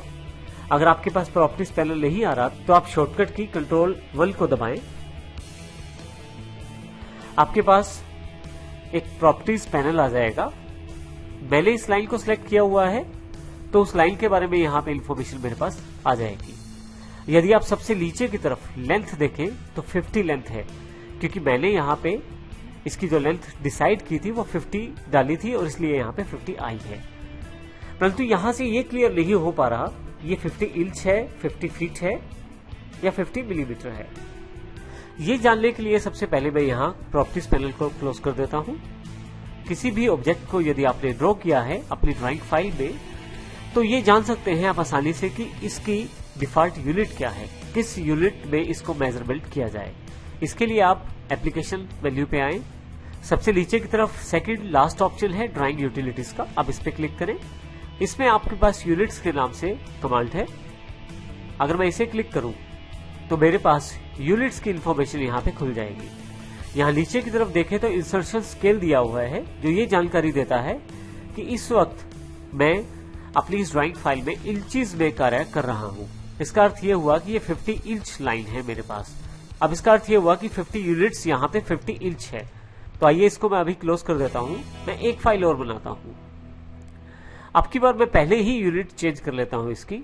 इसके लिए मैं फिर से एप्लीकेशन मेन्यू पे जाता हूँ, ड्राइंग यूटिलिटीज पे, यूनिट्स पे, और यहाँ इंच के बजाय यहाँ पे मैं फीट डिसाइड कर लेता हूँ और ओके कर देता हूँ। मैंने बड़े ही आसान तरीके से यूनिट को बदल दिया है। जो यूनिट पहले इंचेस में थे अब फीट में आ गई है। अब मैं फिर से लाइन ड्रॉ करता हूँ, रैंडम एक पॉइंट सिलेक्ट कर लेता हूँ। उसके पश्चात हॉरिजॉन्टल में माउस को मूव करता हूँ, परंतु नीचे कमांड लाइन में मैं 50 एंटर कर देता हूँ। जैसे ही एंटर करता हूँ मेरे पास लाइन ड्रॉ हो जाएगी। फिर से एंटर करने पे लाइन फाइनल हो जाएगी। तो अब क्या आपके पास एक और लाइन यहाँ पे अवेलेबल हो गई है। अब ये लाइन की यूनिट 50 फीट है, परंतु यदि मैं इसको क्लिक करूं यहाँ पे Ctrl+1 के साथ इसका प्रॉपर्टीज पैनल देखूं तो आप इसकी लेंथ भी यहाँ से 50 ही देख पाएंगे। तो अब इसका अर्थ ये हुआ कि दोनों तरफ, चाहे मैंने इंचेस में ड्रॉ किया है या चाहे मैंने फीट में ड्रॉ किया है, दोनों में लेंथ 50-50 दिखाई है। AutoCAD अपने आप निर्धारित करता है कि किस यूनिट में काम कर रहे हैं। यदि आप इंचेस में काम कर रहे हैं तो जो मैंने 50 यूनिट दिया है वो 50 यूनिट 50 इंच माने जाएंगे। इसी तरह से यदि आप फीट में काम कर रहे हैं वो 50 यूनिट्स जो मैंने दिए हैं वो 50 फीट माने जाएंगे। ऑटोमेटिकली AutoCAD खुद इस बात का ध्यान रखता है कि आप कौन सी यूनिट में कार्य कर रहे हैं। उसी यूनिट के अकॉर्डिंग ही डिसाइड किया जाता है कि आपके पास कौन सा यूनिट अप्लाई होता है। उसी यूनिट में सारे के सारे मेजरमेंट AutoCAD में किए जाते हैं। मैं इस प्रॉपर्टी पैनल को यहां से क्लोज कर देता हूं। अब सबसे पहले जो ड्राइंग फाइल है मैं इसको सेव करता हूं। इसके लिए मैं फिर से एप्लीकेशन मेन्यू पर जाता हूं, सेव कमांड पे क्लिक करता हूं और यहां पे मैं फाइल सेव करता हूं ch1 के नाम से। इसी तरह से मैं दूसरी ड्राइंग पे जाता हूं और फिर से फाइल सेव करता हूं ch2 के नाम से। जैसा कि हमने पहले देखा कि हमने किस प्रकार इंचेस को फीट में बदला, तो यहाँ पे एक बात और भी समझना आवश्यक है। AutoCAD की सबसे बड़ी विशेषता है कि जब आप किसी एक यूनिट की फाइल को दूसरी यूनिट की फाइल में रेफरेंस करेंगे तो ऑटोमेटिकली AutoCAD उस यूनिट को स्केल करेगा। इसका अर्थ ये हुआ कि जैसे हमारे पास यहाँ फीट में यूनिट्स हैं, अब मैं चाहता हूं जो मैंने पहले फाइल बनाई है इंच वाली उसको यहां लेके आना, तो मैं उसको यहां लाकर रेफरेंस पे चेक कर सकता हूं कि फीट के मुकाबले इंचेस को किस प्रकार शो किया जाएगा। अर्थात मैं दोनों तरह की यूनिट को एक ही फाइल में डालना चाहता हूं। इसके लिए मेरे पास यहाँ एक पैनल मुझे ओपन करना पड़ेगा। उसके लिए एक्स रेफरेंस कमांड है, यहां मैं एंटर कर दूंगा तो आपके पास रेफरेंस देने के लिए फाइल रेफरेंस बॉक्स अवेलेबल हो जाएगा। जैसा हमने देखा दोनों फाइल्स में 50 यूनिट्स का ही मेजरमेंट लिया गया है। बस फर्क यह है कि पहली फाइल में यूनिट्स इंचेस में थी और दूसरी फाइल में फीट में यूनिट्स थी। तो आइए सबसे पहले हम देखते हैं कि यदि मैं इस फाइल में दूसरी फाइल का रेफरेंस लूं तो वो फाइल ऑटोकैड किस प्रकार से स्केल करेगा या उस लेंथ को किस प्रकार से ऑटोकैड एडजस्ट करेगा। इसके लिए यहाँ अटैच ड्राइंग फाइल पे मैं क्लिक करता हूँ। यहां से ch1 फाइल को मैं रेफरेंस पिक कर लेता हूं और ओपन कर लेता हूं। मेरे से जानकारी मांगी जाएगी मैं कहां पे इसे इंसर्ट करना चाहता हूं, तो insertion point specify on screen है, मैं अभी ओके कर देता हूं और यहां पे मैं इसे क्लिक करके छोड़ देता हूं। अब आप देखें यहां पे हमारी ये वाली जो लाइन थी ये इंचेस में थी और जबकि ये जो लाइन है ये फीट में है। अब इसका अर्थ ये हुआ कि ऑटोकैड ने खुद ही इंचेस और फीट का जो अंतर है खुद एडजस्ट किया है। अर्थात यदि हमने किसी बड़ी फाइल में छोटी यूनिट वाली फाइल को रेफरेंस भी किया है तो भी उसने ऑटोकैड ने स्वयं ही उसको एडजस्ट किया है। इसमें सबसे बड़ी बात यह है कि दोनों का साइज 50 यूनिट्स ही था, परंतु यूनिट ऑफ मेजरमेंट अलग अलग होने की वजह से दोनों का साइज जो है अलग अलग यहाँ पे दिखाया गया है। ऑटोकैड स्केलिंग खुद करता है, अर्थात जो चीज आपके पास फीट में यहाँ दिखाई गई है उसी तरह से यहाँ इंचेस के अकॉर्डिंग भी यहाँ ये चीज दिखाई गई है। तो इस प्रकार हम आसानी से ऑटोकैड पे एक फाइल को दूसरी फाइल में रेफरेंस भी दे सकते हैं और यूनिट डिसाइड कर सकते हैं। मैं इस फाइल रेफरेंस बॉक्स को क्लोज कर देता हूं यहां से। अब हम यूनिट्स की बाकी सेटिंग्स को भी देखते हैं। इसके लिए फिर से मैं ऑटोकैड मेन्यू में चला जाता हूं, यहां से ड्राइंग यूटिलिटीज में जाकर यूनिट सेलेक्ट कर लेता हूं। आप देखेंगे यहाँ पे आपके पास इंसर्शन स्केल के अलावा भी काफी सारे ऑप्शन दिए हुए हैं। आइए इनकी जानकारी भी लेते हैं। सबसे पहले यूनिट जो है दो लेवल पे डिसाइड कर सकते हैं, लेंथ और एंगल, और उन दोनों का प्रिसीशन पॉइंट क्या हो वो यहां से डिसाइड किया जा सकता है। अर्थात सबसे पहले लेंथ की बात करते हैं, आप टाइप डिसाइड कर सकते हैं। अगर आप आर्किटेक्चर यूनिट यूज करते हैं तो आर्किटेक्चर सेलेक्ट कर लीजिए, ऑटोमेटिकली यहाँ पे उसके अकॉर्डिंग डेटा फिल हो जाएगा और यूनिट सेलेक्ट हो जाएगी। इस तरह से यदि आप इंजीनियरिंग लेंथ का प्रयोग करना चाहते हैं तो इंजीनियरिंग सेलेक्ट करें, ऑटोमेटिकली उसके अकॉर्डिंग यहाँ डेटा सेट हो जाएगा। फाइनली फ्रैक्शनल वैल्यू आप सिलेक्ट कर सकते हैं और साइंटिफिक भी सिलेक्ट कर सकते हैं, लेकिन नॉर्मल केसेस में डेसिमल वैल्यू सबसे बेहतर रहती है, आप उसको प्रयोग कर सकते हैं। इसके बिल्कुल नीचे प्रिसीशन पॉइंट दिया हुआ है, आप कितने पॉइंट तक प्रिसीशन चाहते हैं अपनी वैल्यू को वो डिसाइड कर सकते हैं। जैसे मैं डेसिमल वैल्यू में 2 दशमलव तक चाहता हूँ प्रिसीशन बना रहे, तो यहाँ से डिसाइड कर लेता हूँ। ये लेंथ के लिए है, जब आप किसी ऑब्जेक्ट की लेंथ कैलकुलेट करेंगे तो उसमें इस प्रकार से यूनिट को डिसाइड किया जाएगा। साथ वाला बॉक्स एंगल का है, यदि मैं एंगल वाइज डिसाइड करूं तो एंगल में भी मैं यहाँ से डेसिमल, डिग्रीज, ग्रेड्स या रेडियस ले सकता हूं। यदि आप सर्वेयर हैं तो सर्वेयर यूनिट्स का प्रयोग कर सकते हैं। यदि आप सर्वेयर हैं तो आप डिग्री, मिनट और सेकंड यूनिट का प्रयोग भी कर सकते हैं।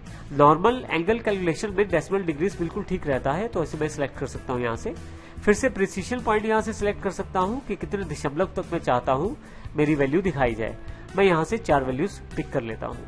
यदि आप पॉजिटिव एंगल्स को क्लॉकवाइज काउंट करना चाहते हैं तो आप इसे क्लिक कर सकते हैं, अन्यथा आप इसे अनचेक भी कर सकते हैं। फाइनली ये दोनों चीजें डिसाइड करने के बाद फिर से आप चाहें तो यहाँ से यूनिट डिसाइड कर सकते हैं। नॉर्मल जब हम ऑटोकैड में कार्य करते हैं सामान्य रूप में हमें इंचेस, फीट, माइल्स और मिलीमीटर की आवश्यकता रहती है और सेंटीमीटर तक आवश्यकता रहती है। इसके पश्चात किलोमीटर, माइक्रो, इंचेस इत्यादि भी यहाँ पे काफी सारी यूनिट्स हैं जिनको आप अपनी आवश्यकता अनुसार प्रयोग कर सकते हैं। अभी मैं इसको इंचेस में डिसाइड कर देता हूँ। फाइनली इसे ओके करते ही मेरे पास ये पूरा का पूरा जो सेक्शन है इंचेस में कन्वर्ट हो जाएगा। तो इस प्रकार हम आसानी से अपनी यूनिट को सेट कर सकते हैं। यूनिट को सेट करने के लिए आप टाइप कमांड का भी प्रयोग कर सकते हैं। इसमें यहाँ मैं टाइप कर सकता हूँ यूनिट। इसके लिए मैं यहाँ चाहूं तो UN टाइप करूं और यदि आप चाहें तो UNITS पूरा टाइप कर सकते हैं। एंटर करें, आपके पास यही वाला डायलॉग बॉक्स ओपन हो जाएगा और आप इसको फिर से चेंजेस कर सकते हैं। तो इस प्रकार हम यूनिट डिसाइड कर सकते हैं ऑटोकैड में। यदि आप डिफरेंट यूनिट्स पे कार्य करते हैं तो आप आसानी से यहाँ नीचे स्टेटस बार से भी यूनिट्स को डिफाइन कर सकते हैं। यहाँ यदि आप देखें तो डेसिमल यहाँ पे यूनिट डिसाइडेड है। यदि मैं यहाँ क्लिक करूँ कॉर्नर पॉइंट पे तो आपके पास आर्किटेक्चरल, डेसिमल, इंजीनियरिंग, फ्रैक्शनल और साइंटिफिक यूनिट्स भी यहाँ पे अवेलेबल हो जाएंगी। मैं यहाँ डेसिमल ही रहने देता हूँ। यदि किसी कारण यहाँ पे आपके पास ये यूनिट वाला ऑप्शन नहीं आ रहा तो कस्टमाइज पे जाएं। यहाँ पे आपके पास कस्टमाइज वैल्यू आ जाएगा, यहाँ से आप यूनिट्स को सिलेक्ट कर सकते हैं। तो इस तरह से आप आसानी से यूनिट का प्रयोग कर सकते हैं।